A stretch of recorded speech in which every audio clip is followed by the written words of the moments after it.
اعوذ باللہ من الشیطان الرجیم بسم اللہ الرحمن الرحیم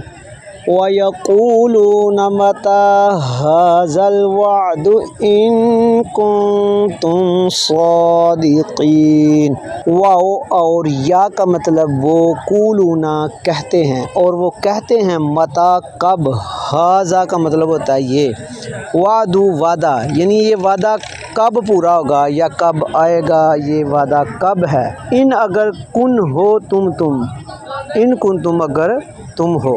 صادقین سچے یا سچ بولنے والے۔ مکمل آیت کا یوں ہوگا وَيَقُولُونَ مَتَى هَذَا الْوَعْدُ، کہتے ہیں کہ یہ وعدہ کب آئے گا، ان کنتم صادقین، اگر تم سچے ہو۔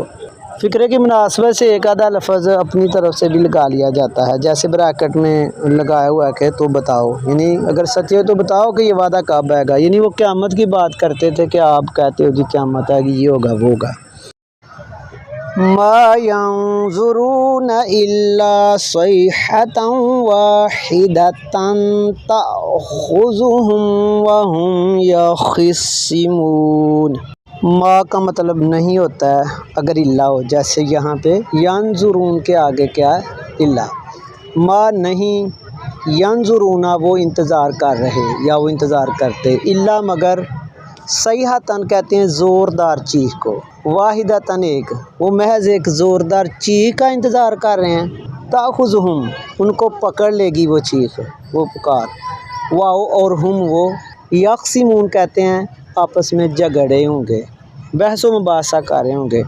قیامت آنے سے پہلے جو سور پھونکا جانا ہے، ایک زوردار کی چیخ ہونی ہے، اس کی بات ہو رہی ہے، یعنی اللہ کہتا ہے یہ کتنے، یعنی کس طرح کے بیوقوف ہیں، یا حیرت اس بات پہ ہے کہ یہ کہہ رہے ہیں کہ وعدہ کب آئے گا، یہ کہ محض چیخ کا انتظار کر رہے ہیں۔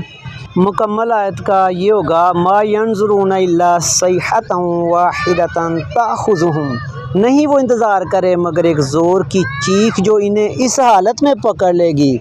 کہ وہم یقسمون، جب وہ دنیا کے جھگڑے میں پھنسے ہوئے ہوں گے، آپس میں کیا کر رہے ہوں گے، بحث و تکرار کر رہے ہوں گے۔